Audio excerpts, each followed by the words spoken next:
Episode number 483. Sagar advice. వివేకానందని తన master గా accept చేస్తాడు సాగర్. అది తెలిసిన అలయన్స్ చక్రవర్తి సంతోషంగా ఫీల్ అవుతాడు. తర్వాత సాగర్ ప్రతిరోజు వివేకానంద ఉంటున్న ప్లేస్ కి వెళ్లి ఏదో ఒకటి నేర్చుకొని వస్తూ ఉన్నాడు. అలా కొన్ని రోజులు గడిచాయి. ఒకరోజు సాయంత్రం వివేకానందను కలిసిన సాగర్ తిరిగి తన వుడెన్ హౌస్ కి వచ్చేసరికి సాయంత్రం 6 అయింది. అప్పటికే అతని కోసం ఎదురు చూస్తున్న సుప్రజ టేబుల్ మీద ఫుడ్ సర్వ్ చేస్తూ సాగర్ తో మాటలు మొదలు పెట్టింది. ఈ మధ్యకాలంలో తనకు తెలియకుండా సాగర్ ఏదో చేస్తున్నాడని అనుమానం రావడంతో అదే విషయంగా అతన్ని ప్రశ్నించింది. అయితే ఆ విషయం చెప్పడం ఇష్టం లేక తెలివిగా సుప్రజను డాన్ హాల్లో జరిగే కాంపిటీషన్ మీదకి మళ్లించాడు సాగర్. దాంతో ఒక్కసారిగా సుప్రజ ముఖంలో దిగులు చోటు చేసుకుంది. అది గమనించిన సాగర్, ఎందుకంత డల్ గా ఉన్నావ్? కాంపిటీషన్ గురించి భయపడుతున్నావా అని అడిగాడు. అవును, మధ్యాహ్నం డాన్ హాల్ నుండి ఒక వ్యక్తి వచ్చి రేపు ఉదయం 9 గంటలకు కాంపిటీషన్ స్టార్ట్ అవుతుందని ఇన్ఫర్మేషన్ ఇచ్చాడు. క్రితంసారి కాంపిటీషన్ అప్పుడు జరిగిన ఇన్సిడెంట్ దృష్టిలో పెట్టుకొని ఇప్పుడు కొత్త రూల్స్ మార్చారంట అని దిగులుగా చెప్పింది సుప్రజ. అందులో అంతగా ఆలోచించాల్సిన విషయం ఏముంది? కాంపిటీషన్ అన్నాక రూల్స్ మారడం సహజమే కదా. ఇంతకీ వాళ్ళు పెట్టిన కొత్త రూల్స్ ఏంటి అని అన్నీ తెలిసి కూడా ఏమీ ఎరగనట్లు అడిగాడు సాగర్.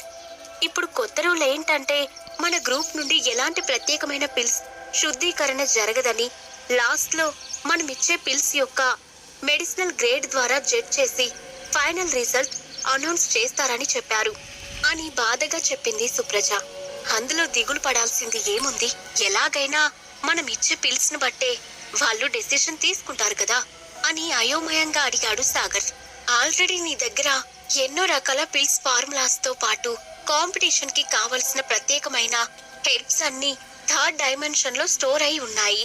పైగా నీకు in and out technique use చేసి పిల్స్ తయారు చేయడం వచ్చు. కాబట్టి నువ్వు ఏవన్నా చెప్తావు. నా పరిస్థితి అలా కాదు కదా. నాకు హెర్బ్స్ కావాలి అంటే నా ఫ్యామిలీ సపోర్ట్ ని తీసుకోవాలి. అప్పుడు మళ్ళీ నేను నా సిస్టర్ కిందే పని చేయాల్సి ఉంటుంది. అలా చేస్తే నా టాలెంట్ బయటపడదు అని నీరసంగా చెప్పింది సుప్రజ. సరే, నువ్వేం దిగులు పడకు. మనకు ఎవరైనా హెర్బ్స్ విషయంలో సహాయం చేస్తారేమో చూస్తాను అని చెప్పాడు సాగర్. ఇప్పుడు సుప్రజకి హెల్ప్ చేసే వాళ్ళు ఎవరున్నారా అని ఆలోచిస్తూ బయటకు వెళ్లిపోయాడు సాగర్. బయటకు వచ్చిన సాగర్ కి ఒక పెద్ద బాక్స్ పట్టుకొని తన విల్లాలోకి వెళ్తూ కనిపించాడు యంగ్ మాస్టర్ యష్. ఈ బాక్స్ ఏంటి యష్? చూడబోతే చాలా బరువున్నట్టుంది. నేనేమైనా హెల్ప్ చేయాలా అంటూ చొరవగా అడుగుతూ యష్ దగ్గరికి వెళ్ళాడు సాగర్. అవసరం లేదు. అయినా నువ్వు నా విల్లా ముందు ఏం చేస్తున్నావ్ అని అడిగాడు యష్.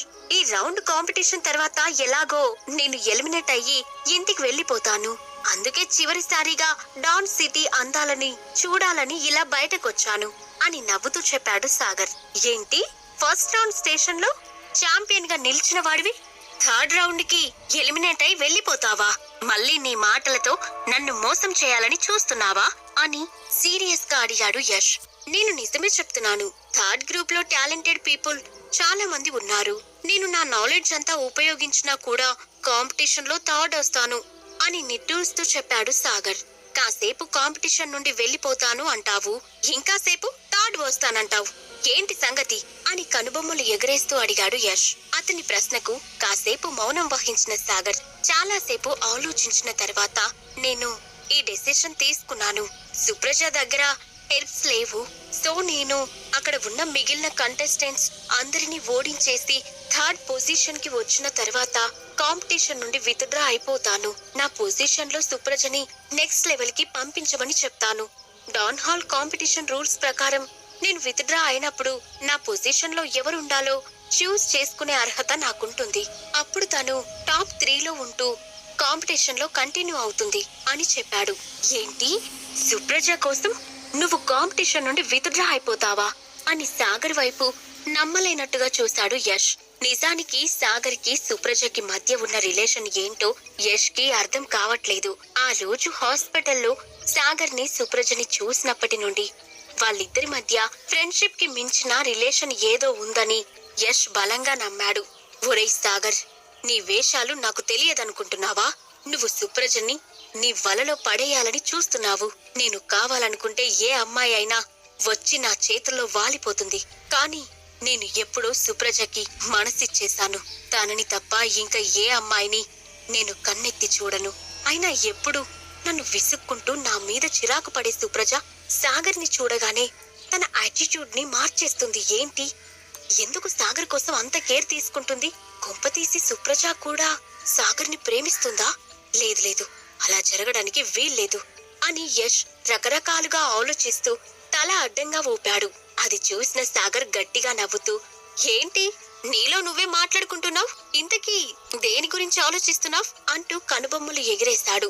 ఆ ప్రశ్న వినగానే యష్ మరింత సీరియస్ అవుతూ, ఇంతకు ముందు నీకు చెప్పిన విషయాలు మర్చిపోకు. ఈ ప్రపంచంలో సుప్రజకు సరైన వాడిని నేనే. నాతో పోటీ పడి ఎవరూ గెలవలేరు. సుప్రజ నాకే సొంతం. నీకు తన మీద ఏమైనా ఫీలింగ్స్ ఉంటే వాటిని ఈ రోజే అంతం చెయ్యి అని బలంగా చెప్పాడు. అసలు నాకు సుప్రజ మీద ఫీలింగ్స్ ఉన్నాయని ఎవరు చెప్పారు? నువ్వేదో తప్పుగా అర్థం చేసుకుంటున్నావు అని నవ్వుతూనే చెప్పాడు సాగర్. నేనేం చిన్న పిల్లాన్ని కాదు. నువ్వేం చెప్తే అది నమ్మడానికి. నీ మనసులో ఏం ఆలోచిస్తున్నావో నాకు బాగా తెలుసు. నీ సిచ్యువేషన్ బాలేదు కాబట్టి సుప్రజ నీ మీద జాలి చూపిస్తుంది. దాన్ని ప్రేమ అనుకొని భ్రమపడకు. ఇంకొన్ని రోజులు వెయిట్ చెయ్యి. సుప్రజకి సరైన వాణ్ణి నేనే అని నీకు ప్రూవ్ చేస్తాను అని కోపంగా చెప్పాడు యష్. వాట్? అసలు నువ్వేం మాట్లాడుతున్నావో నీకన్నా అర్థమవుతుందా? సుప్రజ మీద నాకు ఫీలింగ్స్ ఉండడమేంటి? నేను భ్రమపడటం ఏంటి?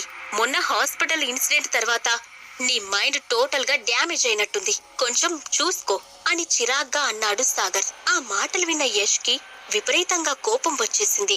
అతను ఏదో చెప్పబోయే లోపు సాగర్ మధ్యలో అడ్డుపడుతూ, అసలు మెయిన్ పాయింట్ నుండి డివియేట్ అయిపోయి మొత్తం సోది చెప్తున్నావు అని సీరియస్ గా అన్నాడు. నేనేం సోది చెప్పట్లేదు. అన్నింటికన్నా నాకు సుప్రజ ఇంపార్టెంట్ అని గట్టిగా అరిచాడు Yash. Okay okay, calm down. నీకు సుప్రజ కావాలి, నేను ఒప్పుకుంటున్నాను. ఆ విషయంలో నేను నీతో ఫైట్ చేయాలనుకోవట్లేదు. నాకు ఆల్రెడీ పెళ్ళైపోయింది. నేను నా భార్యని మోసం చేయను. నువ్వు అనవసరంగా ఏదేదో ఊహించుకొని టెన్షన్ పడకు అని ప్రతి మాటని ఒత్తి చెప్పాడు సాగర్. అమ్మాయిలు నీ మాటలు ఈజీగా నమ్ముతారేమో, నేను కాదు. సుప్రజ మీద నీకు ఫీలింగ్స్ లేవు అంటే నమ్మడానికి నేను దద్దమ్మలా కనిపిస్తున్నానా అని కళ్ళు చిట్లించాడు యష్. ఒరేయ్, నీకసలు ఏ భాషలో చెప్తే అర్థమవుతుందిరా అని కోపంగా అరుస్తూ పిడికిలి బిగించి ఏదో చెప్పబోయి ఆగిపోయాడు సాగర్. తను ఏం చెప్పినా వినే స్టేజ్ లో యష్ లేడని సాగర్ కి బాగా అర్థమైంది. చాలా సేపటి వరకు వాళ్ళిద్దరూ ఒకరినొకరు చూసుకుంటూ ఉండిపోయారు తప్ప నోరు విప్పి ఎవరూ మాట్లాడలేదు. చాలా సేపటి తర్వాత సాగర్ కోపం పూర్తిగా చల్లారింది. అతను డీప్ బ్రీత్ తీసుకొని, సుప్రజ విషయంలో నేను నీకు హెల్ప్ చేయగలను. నువ్వు తనకి దగ్గరవ్వాలి అంటే నేను ఒక అడ్వైజ్ ఇస్తాను. అది ఫాలో అయ్యావంటే తనకి నువ్వు ఈజీగా దగ్గరవ్వచ్చు అని సీరియస్ గా చెప్పాడు. సాగర్ ఎంత చెప్పినా యష్ అతన్ని నమ్మలేనట్టుగా కళ్ళు చిట్లించి చూస్తున్నాడు. నిజానికి ఫస్ట్ రౌండ్ కాంపిటీషన్ తర్వాతే సాగర్ మీద ద్వేషం పెంచుకున్నాడు యష్. ఆ రోజు హాస్పిటల్లో జరిగింది ఇంకా నా కళ్ళ ముందు కనపడుతుంది. నన్ను మోసం చేసి నువ్వు సుప్రజని నీతో పాటు తీసుకువెళ్లిపోయావు. ఆ రోజు నాకు దెబ్బ తగిలింది. సుప్రజ నా పక్కనే ఉంటే నా గురించి కేర్ తీసుకునేది అని కొద్దిగా ఎమోషనల్ అయ్యాడు యష్. అతని తీరును చూసేసరికి సాగర్ సహనం నశించింది. ఇక లాభం లేదు అనుకొని సుప్రజకి దగ్గరయ్యే అడ్వైస్ ఇస్తాను అంటుంటే దాన్ని వదిలేసి గబ్బిలంలాగా గతాన్ని పట్టుకుని వేలాడతావేంటి అని గట్టిగా అరిచాడు. అది చూసి యష్ కాస్త నెమ్మదించి తన ఎమోషన్స్ ని కంట్రోల్ చేసుకున్నాడు. నువ్వు నాకు ఏమి అడ్వైజ్ ఇవ్వాలనుకుంటున్నావు అని అయిష్టంగానే అడిగాడు యష్.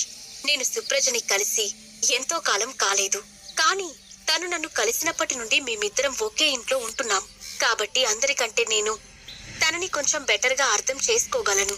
నాకు సుప్రజ గురించి కొంచెం ఎక్కువ తెలుసు. నన్ను ఇప్పుడు నీ విల్లాలోకి రానిచ్చావంటే నేను నీకు అంతా చెప్తా అని నమ్మకంగా చెప్పాడు సాగర్. నువ్వు నిజమే చెప్తున్నావా అని అనుమానంగా అడిగాడు యష్. నీ పవర్ తెలిసిన తర్వాత కూడా నీ మీద ట్రిక్స్ ప్లే చేస్తాను అనుకుంటున్నావా అని కావాలనే యష్ ని పొగిడాడు సాగర్. స్ట్రైట్ గా చెప్తే తన మాటలు యష్ వినట్లేదని అతన్ని బ్రతిమాలో బుజ్జగించో ఏదో ఒక రకంగా నచ్చ చెప్పాలి అనుకున్నాడు సాగర్. అతను అలా పొగిడేసరికి యష్ కూడా చాలా గర్వంగా ఫీల్ అయ్యాడు. అప్పటి వరకు ఉన్న కోపం ఒక్కసారిగా మాయమైపోయింది. యష్ పెద్దగా నవ్వుతూ, సరే, నువ్వు నాతో నా విల్లాలోకి రా. కానీ ఒక విషయం గుర్తుపెట్టుకో, నా విల్లా చాలా లగ్జరీస్ గా ఉంటుంది. అక్కడ ఉన్నంతసేపు నువ్వు మర్యాదగా చాలా జాగ్రత్తగా ఉండాలి. బై మిస్టేక్ ఏ వస్తువైనా పగలగొట్టావు అంటే మళ్ళీ నువ్వు దాన్ని రీప్లేస్ చేయలేవు అని చెప్పి లోపలికి వెళ్లిపోయాడు. యష్ అలా వెళ్ళగానే సాగర్ కూడా అతని వెనకే వెళ్లి విల్లా డోర్ క్లోజ్ చేశాడు. అప్పటి వరకు ఆ విల్లా కార్నర్ లో ఉన్న ఒక నీడ చీకటిలో కలిసిపోయింది. మరోవైపు డాన్ హాల్ లీడర్ తన క్యాబిన్ లో కూర్చొని ఉన్నాడు. అతను తన ముందు ఉన్న డాన్ హాల్ స్పైని నమ్మలేనట్టుగా చూస్తూ, ఏంటి నువ్వు చెప్తుంది? సాగర్, యష్ ఇద్దరూ కలిసున్నారా అని ఆశ్చర్యంగా అడిగాడు. అవును లీడర్, నేను నా కళ్ళారా చూశాను. వాళ్ళిద్దరి మధ్య మంచి ఫ్రెండ్షిప్ ఉన్నట్టుంది అని నమ్మకంగా చెప్పాడు డాన్ హాల్ కి సంబంధించిన స్పై. నువ్వు చెప్పేది ఇంపాసిబుల్ అని నాకనిపిస్తుంది. యష్ కి సుప్రజ అంటే ఇష్టం కదా. సాగర్ ఆ అమ్మాయిని తన నుండి దూరం చేస్తున్నాడని, సాగర్ ని శత్రువులాగా భావిస్తున్నాడని ఇంతకు ముందు నాకు చెప్పింది నువ్వేగా. అప్పుడే నీ వర్షన్ మార్చేసావేంటి? ఇంత సడన్ గా వాళ్ళిద్దరూ ఎలా ఒకటయ్యారు? మనకి తెలియకుండా ఏదైనా జరిగిందంటావా అని డాన్ హాల్ లీడర్ కంటే ముందే రియాక్ట్ అయ్యాడు బాలచంద్ర. ఆ రోజు రాత్రి కిల్లర్ వ్యాలీ వాళ్ళు సాగర్ మీద అటాక్ చేసినప్పుడే యష్ సాగర్ కి హెల్ప్ చేయాలని చూసినట్టు నాకు గుర్తు అని కణతలపై వేళ్లతో రుద్దుకుంటూ చెప్పాడు హేమచంద్ర. వాళ్ళిద్దరూ డిస్కషన్ స్టార్ట్ చేసేసరికి డాన్ హాల్ స్పై సైలెంట్ అయిపోయాడు. డాన్ హాల్ లీడర్ కూడా తన వేళ్లను అక్కడ ఉన్న టేబుల్ పై ట్యాప్ చేస్తూ వాళ్ళిద్దరి మాటలు వింటూ ఉన్నాడు. అదే సమయంలో తన మైండ్ లో సాగర్ వేస్తున్న ప్లాన్ గురించి ఆలోచిస్తున్నాడు. ఇంతలో మళ్ళీ బాలచంద్ర, హేమచంద్ర సీరియస్ గా వాదించుకోవడం మొదలు పెట్టారు. దాంతో విసిగిపోయిన డాన్ హాల్ లీడర్ గట్టిగా అరుస్తూ, కాసేపు మీ నస ఆపండి. ఆ సాగర్ ని ఏం చేయాలా అని నేను బుర్ర చించుకుంటుంటే మీరు లవ్ స్టోరీస్ గురించి వాదించుకుంటున్నారు. వాళ్ళ పర్సనల్ లైఫ్ మనకి అనవసరం. మనకి కావాల్సింది సాగర్ దగ్గర ఉన్న పిల్ ఫార్ములా. ఆ ఫార్ములా గనక మనకు దొరికితే మన డాన్ హాల్ కి తిరుగుండదు. దాన్ని ఎలా సంపాదించాలో ఆలోచించండి. మన డాన్ హాల్ ఇంకా లోవర్ ల్యాండ్స్ కే పరిమితమైంది. సెక్యులర్ ల్యాండ్ లో కూడా విస్తరించాలంటే మనకి సాగర్ దగ్గర ఉన్న ప్రతి పిల్ ఫార్ములా కావాలి అని సీరియస్ గా చెప్పాడు. దానికోసం మీరెందుకు లీడర్ ఇంత టెన్షన్ పడుతున్నారు? సాగర్ ని బంధించి 4 రోజులు కడుపు మార్చి తర్వాత 4 దెబ్బలు కొట్టామంటే వాడే చెప్తాడు అని ధీమాగా అన్నాడు హేమచంద్ర. ఇక్కడ పరిస్థితి ఏంటో పూర్తిగా అర్థం చేసుకోకుండా వాగావంటే నాకు తిక్క రేగుతుంది చెప్తున్నా. ఇంతకు ముందు వరకు పాండే ఫ్యామిలీ, వీరా ఫ్యామిలీ, బిల్లా ఫ్యామిలీసే సాగర్ కి హెల్ప్ చేస్తూ ఉండేవాళ్ళు. వీళ్ళ ముగ్గురే ఎక్కువ అనుకుంటే రావు ఫ్యామిలీ కూడా తోడయింది. ఒక రకంగా మనం సాగర్ ని టచ్ చేయలేమేమో అనిపిస్తుంది అంటూ తన ఎదురుగా ఉన్న టేబుల్ పై బలంగా కొట్టాడు డాన్ హాల్ లీడర్. యష్ కి సాగర్ ఏం అడ్వైస్ ఇవ్వబోతున్నాడు? సుప్రజ తన గోల్ అచీవ్ చేస్తుందా? ఈ ప్రశ్నలన్నింటికీ సమాధానాలు తెలియాలంటే నెక్స్ట్ ఎపిసోడ్ వినాల్సిందే.